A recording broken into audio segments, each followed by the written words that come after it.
Chicken here. So today I wanted to I wanted to do a little operation chat and just discuss what it's like being in a top 5-man task force and some strategies and some tips if you're thinking of doing a 5-man task force or whatever. So for 5-man, if you can do Mambo every day, it will get you to top 200, top 150. We've been a little inconsistent just because in our task force we have some ice players, and we've just had guys recently that just haven't been able to play consistently, which is kind of unfortunate, but I mean, it happens. And so for the Mambo attacks, generally, Scorchers and Tanks are going to be pretty good for most bases. You've seen a couple of my attacks where we'll get a base where there's like 8 rocket launchers on one side and like boom cannons on the other side, and like 6 or 8 shield generators, and those ones are going to be too much for Scorchers and Tanks if you don't have at least 5 damage. I've done it. I've had 4 damage in the past, and that still wasn't enough for those type of bases. So for those bases, you're gonna have to use Zukas, which is fine. It's definitely a mix of Scorchers, Tanks, Zukas, Tank Medic, and Hookah is usually the best way to go. This guy here likes to use the Cryoneers, and they do work. They do work.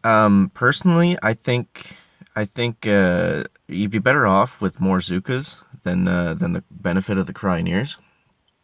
And like as far as statue layouts go, you don't need a ton of damage. It is nice. It definitely helps for Scorcher tanks. Like I said before, some bases are going to be they become able to take down with Scorcher tank if you have enough damage versus using something like Hookah, which you can use, but it's just way easier using Scorcher tank in my opinion if you have the damage for it.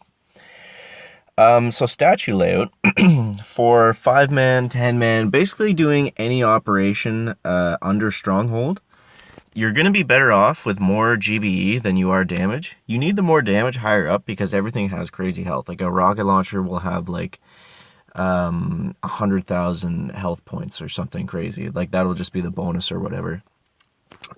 In operations under Stronghold, like Tinderbox and under, basically. I might be missing one there, I'm not sure. But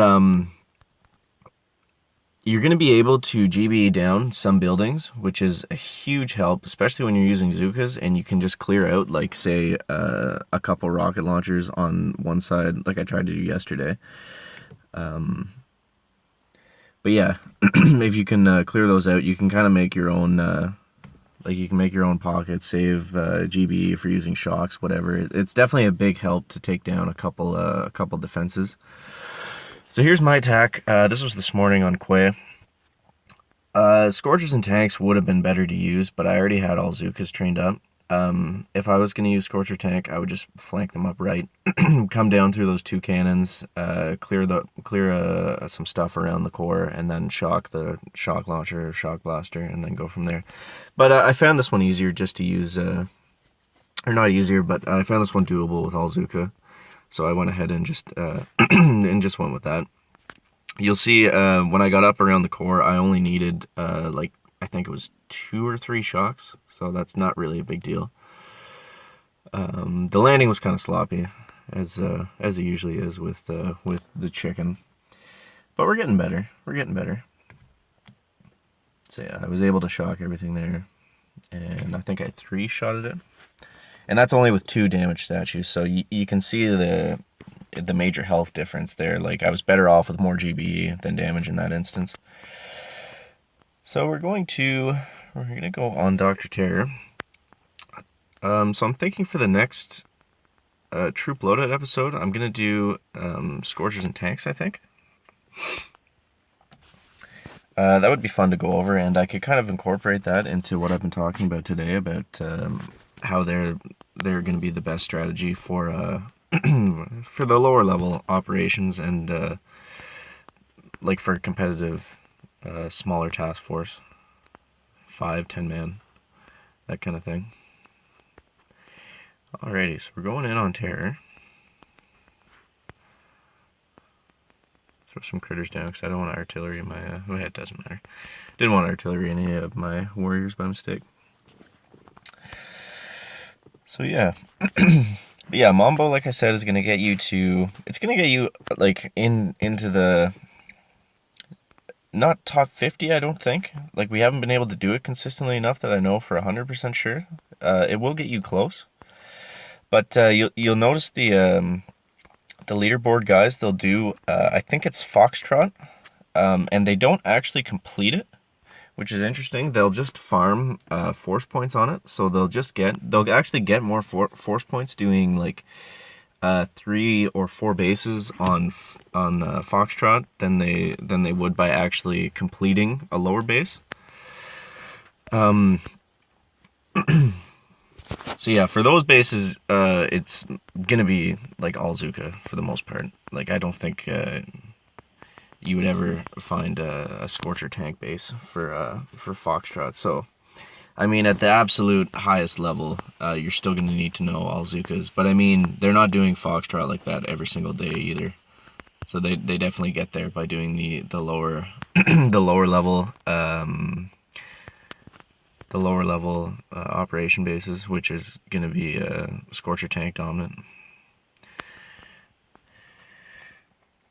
You can also use hookahs are really good, like that replay I showed you.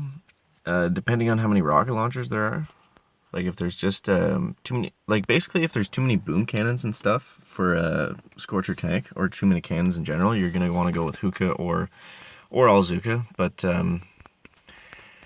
yeah, hookah's easier because you can just kind of you can do it and be like kind of sloppy about it, if that makes sense. Like it doesn't have to be. You can kind of just let them run and destroy things as they go, and you're pretty well gonna be okay.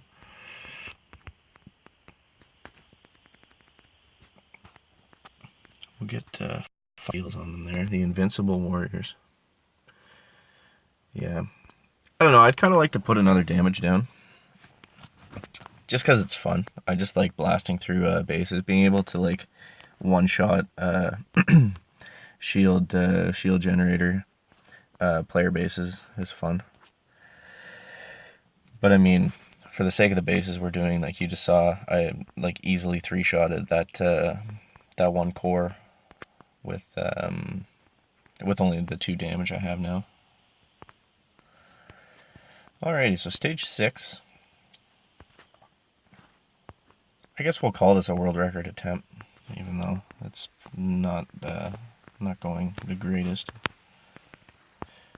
We'll throw some critters out randomly.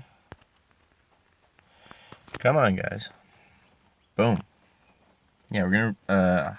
I'm not sure if I have enough dimes to reload actually, so we might fail the next one just because I didn't realize that. Actually, I am fully boosted, so it shouldn't really matter. I got 11.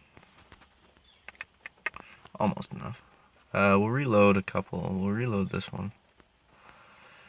And do we have enough to do any other boats? Yeah, we'll reload this one too. Sure, why not? Okay. Stage 7. Lots of shock launchers.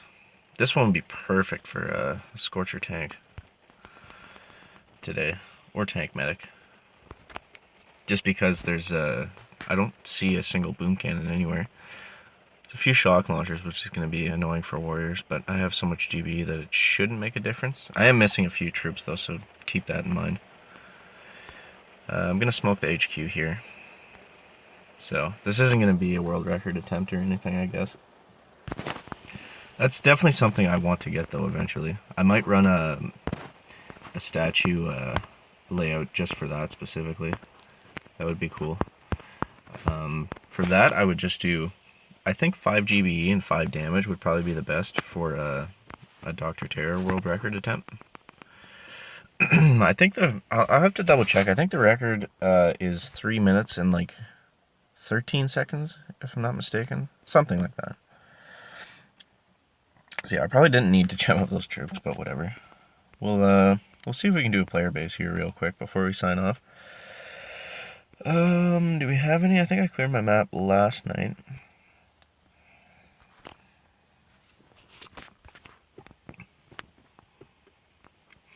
Oh, we'll try a shield generator base. Why not? Always boosting ice too, so this should be interesting. But yeah, I find the lower level task force operations are more fun. Like they're definitely easier for sure, but sometimes you get one that's pretty challenging. Like I've been in high level task forces. Higher like I was in Ben Tim 1's task